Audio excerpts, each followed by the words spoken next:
امریکہ نے ایران کے خلاف یہ کہتے ہوئے حملے کیے کہ یہ حملے ایک دن پہلے آبنائے ہرمز میں ایک مال بردار بحری جہاز پر ڈرون حملے کے جواب میں کیے گئے ہیں۔ امریکی سینٹرل کمانڈ نے کہا کہ اس کی فورسز نے ایران میں میزائل و ڈرون لانچ کیے جانے کے مقامات اور ساحلی راڈار تنصیبات کو نشانہ بنایا۔ وائٹ ہاؤس میں امریکی صدر ڈونلڈ ٹرمپ نے صحافیوں کو بتایا کہ اگر ایران کی جانب سے جنگ بندی معاہدے کی خلاف ورزی کی جاتی ہے تو اسے نتائج کا سامنا کرنا ہوگا۔ اس دوران ایران کے فوجی ترجمان ابراہیم الفقر نے کہا کہ امریکی حملوں کے خلاف ایرانی کارروائی اس مرتبہ زیادہ تیز اور فیصلہ کن ہوگی۔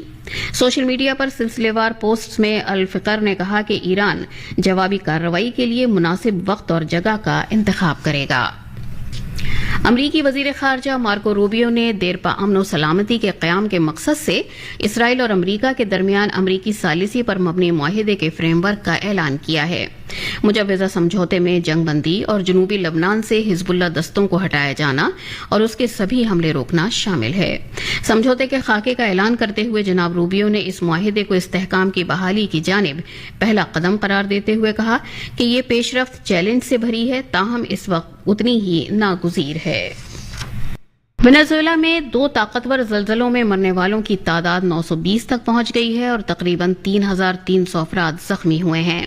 بچاؤ کارکن راجدھانی کے قریب علاقے میں ان زلزلوں کے بعد ملبے میں دبے ہوئے لوگوں کو نکالنے کی کوشش کر رہے ہیں۔ بھارت نے وینزویلا میں ان تباہ کن زلزلوں کے بعد آپریشن ایمستاد شروع کیا ہے۔ پیش ہے ایک رپورٹ۔ آپریشن ایمستاد انسانی ہمدردی کی بنیاد پر دی جانے والی امداد اور قدرتی آفات کی صورتحال میں ایک راحت مشن ہے جس سے وینزویلا کے عوام کے ساتھ یگانگت کا اظہار ہوتا ہے۔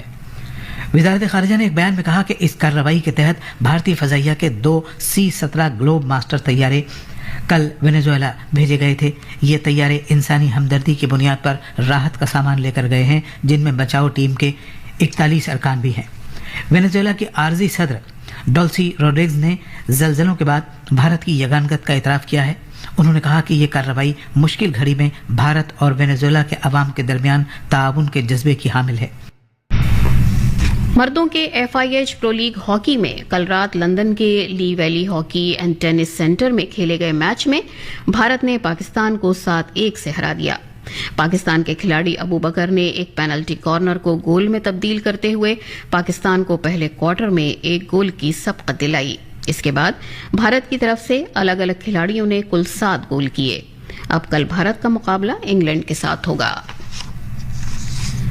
فیفا عالمی کپ 2026 میں آج صبح میکسیکو کے گواڈالاجارا اسٹیڈیم میں کھیلے گئے گروپ ایچ کے آخری میچ میں یوروگوئے اسپین سے 1-0 سے ہارنے کے بعد ٹورنامنٹ سے باہر ہو گیا ہے۔ اس جیت کے ساتھ اسپین گروپ ایچ میں سر فہرست ہو گیا ہے۔ گروپ ایچ کے ایک دوسرے میچ میں فیفا عالمی کپ میں پہلی مرتبہ حصہ لینے والی ٹیم کیبو ورڈے سعودی عرب کے ساتھ بغیر کسی گول کے برابری پر میچ ختم کرنے کے بعد 32 راؤنڈ میں پہنچ گئی ہے۔ یہ میچ امریکہ کے ہاسٹن اسٹیڈیم میں کھیلا گیا تھا۔ اس سے پہلے آج امریکہ کے بوسٹن اسٹیڈیم میں کھیلے گئے گروپ آئی کے مقابلے میں فرانس نے ناروے کو 4-1 سے شکست دی، جبکہ میکسیکو کے ٹورنٹو اسٹیڈیم میں کھیلے گئے گروپ آئی کے ایک دوسرے میچ میں سینیگل نے عراق کو 5-0 سے ہرا دیا۔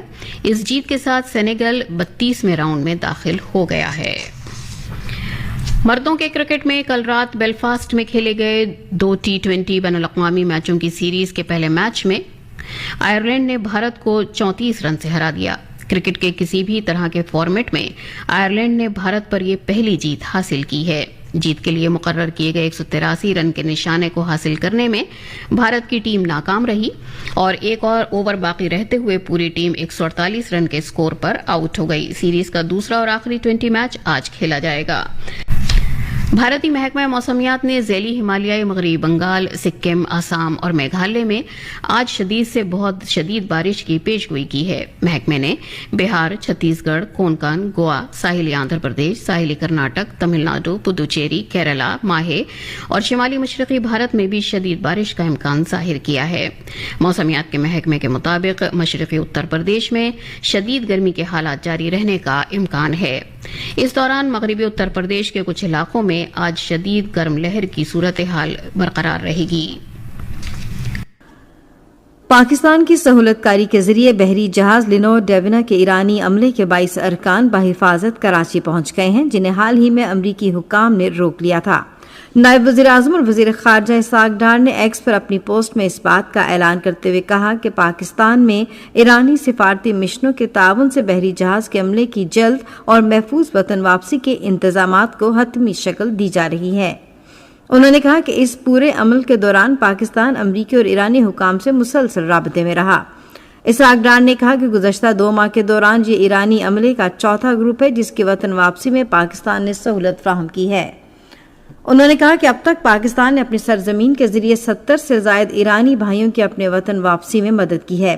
انہوں نے کہا کہ وہ ایرانی قیادت کے شکر گزار ہیں کہ اس نے پاکستان پر اعتماد کا اظہار کیا۔ اسحاق ڈار نے وزارت خارجہ کی ٹیم اور پاکستان کے تمام متعلقہ اداروں کی پیشہ ورانہ مہارت اور بھرپور عزم کو سراہا، جنہوں نے ایرانی بھائیوں کی محفوظ اور آسان انداز میں اپنے وطن واپسی کو یقینی بنایا۔ سینئر رہنما میر وائز عمر فاروق نے پاکستان اور بھارت پر زور دیا ہے کہ مذاکرات کا راستہ اختیار کریں۔ سری نگر کی جامع مسجد میں جمعے کے اجتماع سے خطاب کرتے ہوئے انہوں نے کہا کہ سفارتکاری اور مذاکرات ہی تنازعات کے حل اور جنوبی ایشیا میں پائیدار امن کے قیام کا سب سے مؤثر ذریعہ ہیں۔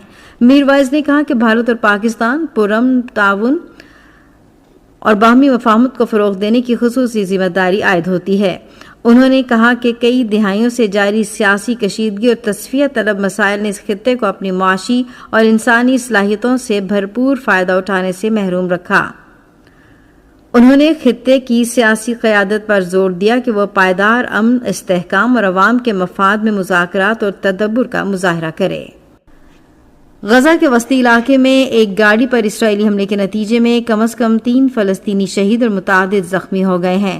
غزہ کی وزارت صحت کے مطابق گزشتہ سال جنگ بندی معاہدے کے بعد سے اسرائیلی خلاف ورزیوں کے باعث اب تک 1031 فلسطینی شہید ہو گئے ہیں۔ وینزویلا میں یکے بعد دیگرے آنے والے 2 شدید زلزلوں کے نتیجے میں ہلاک ہونے والوں کی تعداد بڑھ کر 920 ہو گئی ہے، جبکہ 3360 سے زائد افراد زخمی ہیں۔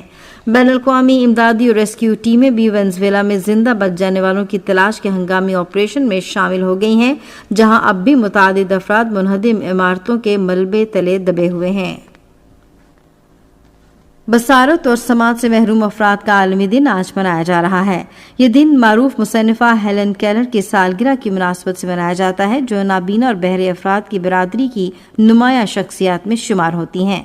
دن کا مقصد یہ آگاہی پھیلانا ہے کہ بہرا پن اور اندھا پن ایک ساتھ ہونا ایک منفرد معذوری ہے، جس کے لیے عام معذوروں سے مختلف اور خصوصی توجہ کی ضرورت ہوتی ہے۔